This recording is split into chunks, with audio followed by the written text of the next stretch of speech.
জানো মা মা নিয়ামত, বাবাও নিয়ামত, সন্তানও নিয়ামত। কি আল্লাহ এই বান্দার জন্য এত সুন্দর পৃথিবী সাজিয়েছেন, আমাদের ভোগ করার জন্য কত সুন্দর সুন্দর ফল ফ্রুট আল্লাহ দিয়েছেন। সুবহানাল্লাহ। আল্লাহ বলেছে বান্দারে সব আমি আল্লাহ তোদের জন্য বানিয়েছি, আর তোদের কাছ থেকে আমি আল্লাহ এতটুকুই চেয়েছি, শুধু আমাকে একটু আল্লাহ বলে ডাকবি। সুবহানাল্লাহ বলে। কারণ আল্লাহকে আল্লাহ বলে ডাকার মতো মানুষ ছাড়া আর কেউ নেই, আর কেউ নেই। গাছপালা আল্লাহকে সিজদা করে, ওয়ান-নাজমু ওয়াশ-শাজারু ইয়াসজুদান, এরাও তো আল্লাহকে সিজদা করে। পুকুরের মাছেরা আল্লাহর জিকির করে, হ্যাঁ, পশু পাখিগুলো আল্লাহর জিকির করে, সব আল্লাহর জিকির করে। তথাপি আল্লাহ তার বান্দার মুখ দিয়ে আল্লাহ বলা শুনলে আল্লাহ বড় খুশি হন। সুবহানাল্লাহ। আল্লাহ বাবা জোরে আমার আল্লাহ রে, ওরে আমার গোলাম বান্দা, একবার যদি আমাকে আল্লাহ বলে ডাকিস, আমি আল্লাহ তোকে এত ভালোবাসি, আমি আল্লাহ এত দয়া করি। আমার আল্লাহ রে, একবার আমাকে আল্লাহ বলে ডাকিস, আমি আল্লাহ তোকে 10 বার বান্দা বান্দা বলে ডাকি। জোরে বলুন সুবহানাল্লাহ। একবার আল্লাহ বলে ডাকি, আল্লাহ 10 বার ডাকি। আপনার খুব আদরের ছেলে, 5টা মেয়ের পরে একটা ছেলে, এই ছেলের আদর কম না বেশি? ওরে বাবা রে, ওর আদর শেষ। যদি ছেলেটা আপনাকে ঘুরতে ফিরতে উঠতে বসতে আব্বা আব্বা আব্বা বলে ডাকে, দেখবেন আব্বা একসময় বিরক্ত হয়ে খেপে যায়। বিরক্ত হয় না? চুপ কর, সবসময় আব্বা আব্বা করছে কি? অত আদরের ছেলে বাপ বললেও বাপ রেগে যায়। আর আল্লাহ বলছে আমার বান্দা যতবার আল্লাহ বলে ডাকে, আমি আল্লাহ কোনদিন বিরক্ত হইনি। জোরে বলুন সুবহানাল্লাহ। আমার বান্দার আল্লাহ বলে ডাকতে দেরি হয়, আমি আল্লাহ আমার জবাব দিতে সাড়া দিতে দেরি হয় না। জোরে বলুন সুবহানাল্লাহ। এই পৃথিবীর ভিতরে সব থেকে বড় নিয়ামত হলো মুহাম্মাদুর, বলেন বলেন, মুহাম্মাদুর রাসূলুল্লাহ। সব নিয়ামত, কিন্তু সব নিয়ামত পেয়েছি মুহাম্মাদুর রাসূলুল্লাহর ওসিলায়। জোরে বলুন সুবহানাল্লাহ। আমার নবীকে না বানালে আল্লাহ আমাদেরকে বানাতেন। আল্লাহ বলছেন আমি নিজেই প্রকাশ হতাম না যদি আমার হাবিবকে আমি আল্লাহ না বানাতাম। জোরে বলুন সুবহানাল্লাহ। সব থেকে বড় নিয়ামত হলো রাসূলুল্লাহ। সব থেকে শ্রেষ্ঠ মানুষ হলো মুহাম্মাদুর রাসূলুল্লাহ। শ্রেষ্ঠ আদর্শ হলো মুহাম্মাদুর রাসূলুল্লাহ। জোরে বলুন সুবহানাল্লাহ। এইজন্য কেউ যদি বাপের আদর্শ নিতে চায়, সে যেন মুহাম্মাদুর রাসূলুল্লাহকে ফলো করে। জোরে বলুন সুবহানাল্লাহ। কেউ যদি শ্বশুরের আদর্শ নিতে চায়, সে যেন মুহাম্মাদুর রাসূলুল্লাহকে ফলো করে। সুবহানাল্লাহ বলে। কেউ যদি নানার আদর্শ নিতে চায়, সে যেন মুহাম্মাদুর রাসূলুল্লাহকে ফলো করে। কেউ যদি ব্যবসার আদর্শ নিতে চায়, সে যেন মুহাম্মাদুর রাসূলুল্লাহকে ফলো করে। জোরে বলুন সুবহানাল্লাহ। শ্রেষ্ঠ আদর্শ চরিত্র আল্লাহ দিয়েছিলেন মুহাম্মাদুর রাসূলুল্লাহ। এবং এই জন্যই তো রাসূলকে আল্লাহ আমাদের জন্য মডেল করে বানিয়েছে। জোরে বলুন সুবহানাল্লাহ। উম্মতে মুহাম্মাদীর জন্য মুহাম্মাদুর রাসূলুল্লাহ মডেল। মডেল আমি বেশ কিছু জলসায় এবারে বলছি যে আমাদের উপরে এত মুসিবত আযাব কেন? দেখেন না এত হিন্দু আমার পণ্ডিত ভাইরা, তাদের মুখেও এখন একই কথা যে মহামানব, শ্রেষ্ঠ মহামানব মুহাম্মাদুর রাসূলুল্লাহ। সুবহানাল্লাহ সুবহানাল্লাহ। মাইকেল এইস হার্ট খ্রিস্টানের বাচ্চা দি 100 বলে একটা কিতাব লিখে 100 মনীষীর জীবনী লিখে কম্পিউটারে চাপালেন। কোন মনীষীকে 1 নম্বরে রাখবেন? একদম যে কম্পিউটারে চাপিয়েছে কম্পিউটার বলে দিল মুহাম্মাদুর রাসূলুল্লাহ।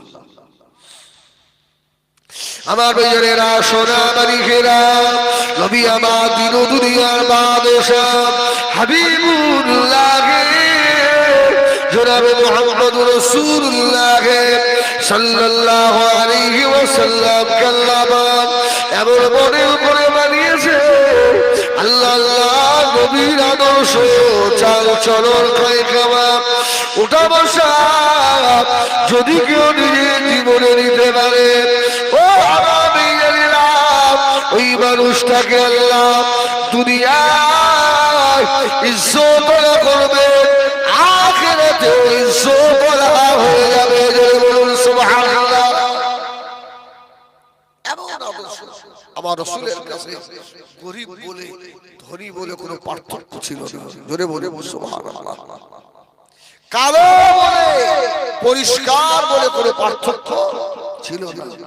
সুইপার আর মেতর বলে মুহাম্মদুর রাসূলুল্লাহর কাছে গিয়ে হাত বাড়ালে আমার রাসূল দামি মানুষ বলে হাত টেনে নিতেন না।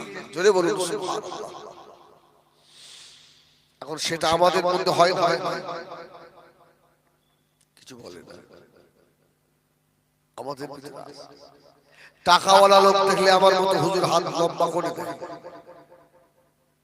আর টাকাওয়ালা লোক যদি না হয় গরিব হয় একটা ছেঁড়া চাদর গায়ে দিয়ে যদি কাঁপতে কাঁপতে কি হাতে হাতে ঠিক আছে পরে আসেন পরে আসেন হয় না হয় না। মসজিদে গিয়ে যারা ধনী হাজী সাহেব এদের জন্য মসজিদের ফাঁস কাতারে নামাজের মুসাল্লা বিছিয়ে রেখেছে। আপনাদের এখানে আছে? তোমাদের সব আল্লাহর ওলি না? হাজী সাহেব এসে হাজী সাহেবের জায়গায় বসবে, মাতব্বর এসে মাতব্বরের জায়গায় বসবে। ওখানটা জুম্মার দিনে ফাঁস খাতার ফাঁকা সব কিছু কেন রে আমাদের ওইসব লোকগুলো ওদের জন্য। আমি একটা মসজিদে জুমা পড়াই, এই গত জুমায় গিয়ে দেখি সামনে খাতার ফাঁকা। আর কি আবার বলছে হুজুর সেই হাজী সাহেবরা সামনে হাজী হোক আল্লাহর সাহেব যে শেষে আসবে শেষেই আমরা তো ওই হুজুর যার হাতে টাকা দেখি তার হাতটা হাতের দিকে লম্বা করে কিছু বলে না। ওই জন্য আমি একটা কায়দা আপনাদের শেখাই, যখন আমার মতো আমি আমার থেকে বড় হুজুরের কথা বলছি, যারা আমার সমকক্ষ যখন আমার মতো হুজুরের কাছে হাত দেবেন না, হাতে দাম করে মুঠো করলে মুঠো একটা হাত যেন হুজুর বোঝে মাল আছে, যে হাত লম্বা করে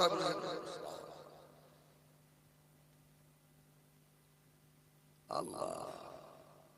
নবী আমার মদিনা নসরে নবাবী শরীফে আল্লাহর নবী বসা ও আমার ভাইয়েরা, মদিনা শরীফের গ্রাম্য একজন মানুষ, গরিব মানুষ মদিনা মসজিদে নবাবীতে চলে এলো।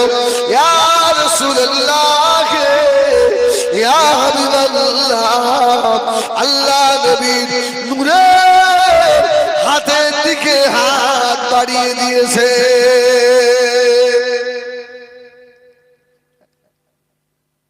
খুব জ্বালাচ্ছে যে চুপ করে বস, খনি খাবি পাগল খনি যাচ্ছে। এই যদি কার কাছ থাকে একটু ও সন্ত্রাস কর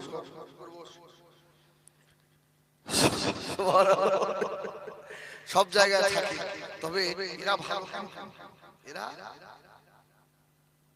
আপনারা আমার জীবনের হিসাব হবে। পাগল যদি 80 বছর নামাজ না পড়ে, রোজা যদি না রাখে, হজ যদি না করে, কোরআন যদি না পড়ে, মারা যাবে, মরে যাবে। আল্লাহ পাগলগুলোকে বিনা হিসাবে আল্লাহ রহমতের জান্নাত আল্লাহ দেবে।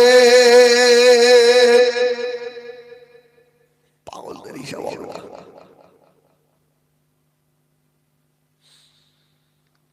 ও আরামী জানেরা, সোনাবাড়ি গেলাম, নবী আমার হাত বাড়িয়ে দিলেন।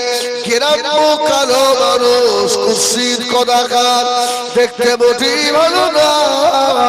আল্লাহ নবী নূরের হাত বাড়িয়ে দিয়েছে, মুসাফা হয়ে গেল। আমার রাসূলুল্লাহ নরম হাত পেয়ে আর ছাড়ে না। সুবহানাল্লাহ বলে। ও নবীর হাত কত দামি হাত, যে হাত উঁচু করলে আকাশের চাঁদ দুটুকরো হয়ে যায়। জোরে বলুন সুবহান। এত দামি হাত ধরে ধরে বলছে, মুহাম্মদ সাল্লাল্লাহু আলাইহি ওয়াসাল্লাম, আপনার কাছে নাকি দেও আসে? দেও এই আমার দিকে, আপনার কাছে নাকি দেও আসে? আমার রাসূল বললেন, বাবা দেও আসে না, জিবরাইল আসে। জোরে বলুন সুবহানাল্লাহ। দেও মানে বলেছে আমাদের মায়েরা ছোটবেলায় আমাদের দোল্লায় শুইয়ে দিয়ে বলতো না, এই ঘুমা, ভূত আসছে, ভয় দেখাতো না। তো গ্রাম্য লোক এসে বলছে, মুহাম্মদ আপনার কাছে নাকি দেও আসে? নবী আমার দিন দুনিয়ার বাদশাহ হাবিবুল্লাহ জনাবে মুহাম্মদুর রাসূলুল্লাহ সাল্লাল্লাহু আলাইহি ওয়াসাল্লাম নবী আমার সাহাবীকে বললেন, ও আমার সাহাবীরা, আমি রাসূলুল্লাহ, আমার কাছে দেও আসে না। আমি রাসূলুল্লাহ, আমার কাছে জিবরাইল আমিন আসে। জিবরাইল ফেরেশতা। আমার রাসূল বললেন, এই গ্রাম্য মানুষ, জিবরাইল একটু আগে এসেছিল, জিবরাইল চলে গেল। গ্রাম্য লোকটা রাসূলুল্লাহর মুখের দিকে তাকিয়ে, বাবা জিবরাইল এসে কোরআন শরীফের একটা ছোট্ট সূরা আমাকে দিয়ে গেছে। জোরে বলুন সুবহানাল্লাহ। গ্রাম্য মানুষরা বলল, ইয়া রাসূলুল্লাহ, ইয়া হাবিবাল্লাহ, আল্লাহর কোরআন কেমন একটু শোনান। নবী আমার বললেন, ও আমার সাহাবী, শুনে রাখো, ওই সূরাটা ছোট্ট একটা সূরা, এত দামি সূরা, যদি কোনো মানুষ একবার তেলাওয়াত করে, আমারে 10 পারা কোরআন শরীফ তেলাওয়াতের সওয়াব দিয়ে দেন।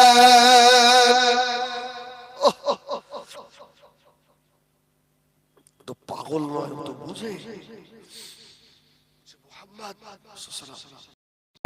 নবী আমার দিন দুনিয়া বাদশাহ, আল্লাহ নবী বললেন, ও বাবা গ্রাম্য সাহাবী, আমি রাসূলুল্লাহ, আমি তেলাওয়াত করছি, তুমি আমার সঙ্গে তেলাওয়াত করো। নবী আমার পড়তে লাগলেন, বিসমিল্লাহির রহমানির রহিম, কুল হুয়াল্লাহু আহাদ, আল্লাহুস সামাদ, লাম ইয়ালিদ ওয়া লাম ইউলাদ ওয়া লাম ইয়াকুল লাহু কুফুয়ান আহাদ। সুবহানাল্লাহ। যারা আমার সঙ্গে পড়লেন আপনাদের নামে আমারে 10 পারা তেলাওয়াতের সওয়াব আল্লাহ লিখে দিয়েছে একদম। ও আরাবিয়ালিরা, সংসারে অভাব কাটে না বাবা, কোন পীরের কাছে তাবিজ নেওয়ার দরকার নাই বাবা, কোন হুজুরের কাছে তাবিজ নিতে হবে না বাবা। 5 ওয়াক্ত নামাজ আদায় করুন, এশার নামাজের মাঝে 100 বার দুরূদ শরীফ তেলাওয়াত করে 100 বার সূরা ইখলাস তেলাওয়াত করুন, আল্লাহ পাক রুজিতে মালামাল করে দেবে।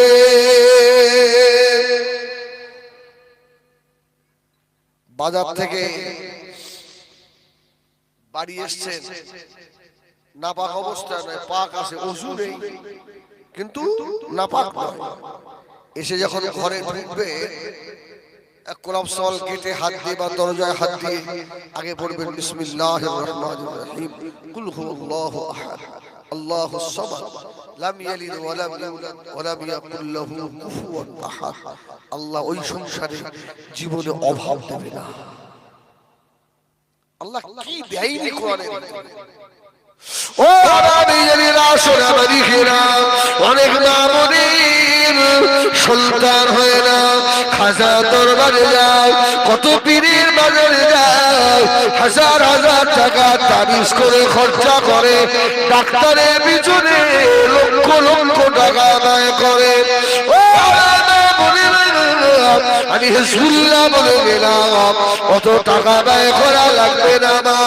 নামাজ পড়ুন, কোরআন পড়ুন, এশার নামাজের বাদে 100 বার আমার রাসূল পাকের উপরে দরুদ শরীফ তেলাওয়াত করে 100 বার সূরা ইখলাস তেলাওয়াত করে আল্লাহ পাকের দরবারে দুটো হাত তুলে কাঁদুন, আল্লাহ আপনার ভান্ডারে তো কম নাই। আল্লাহ, আল্লাহ আপনি যে গনি, আপনি ইচ্ছা করলে কাউকে বাচ্চা দেন, আবার ইচ্ছা করলে কাউকে দেন না, আবার ইচ্ছা করলে কাউকে শুধু ছেলে দেন, আবার ইচ্ছা করলে কাউকে শুধু মেয়ে দেন। আল্লাহ, আমার মতো হতভাগিনীকে একটা কি সন্তান আপনি দেবেন না আল্লাহ। ও সোনামানিকেরা, সূরা ইখলাসের বাবার কাছে আমার রাসূলুল্লাহর উপরে দরুদের বাবার কাছে কোন তাবিজ, কোন ঔষধ লাগবে না। আল্লাহ পাক আপনার পেটে নেক সন্তান আল্লাহ দেবে।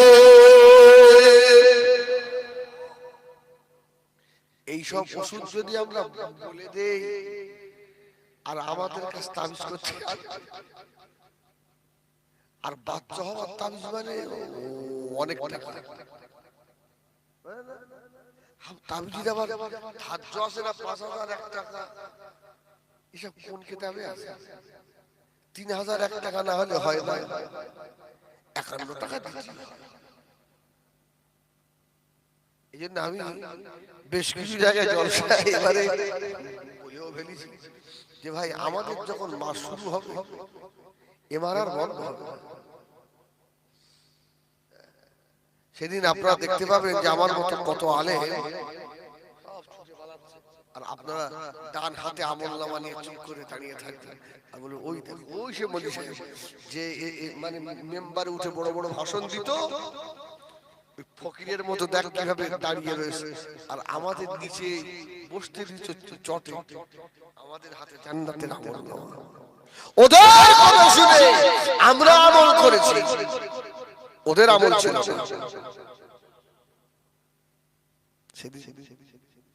কত আমার মতো বিশ্বাসকে দেখতে পাবে।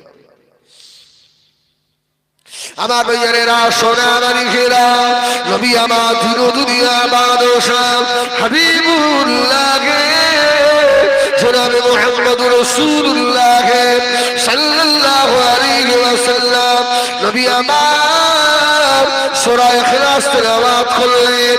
গ্রাম্য সাহাবীকে বললেন, ও আমার সাহাবীরে, তুমিও তেলাওয়াত করো। কিরাম মুসাবি তিলাওয়াত করলেন নবী আমার কিরাম মুসাবিটাকে বললেন ও আমার সাহাবী আল্লাহ পাক তোমার নামে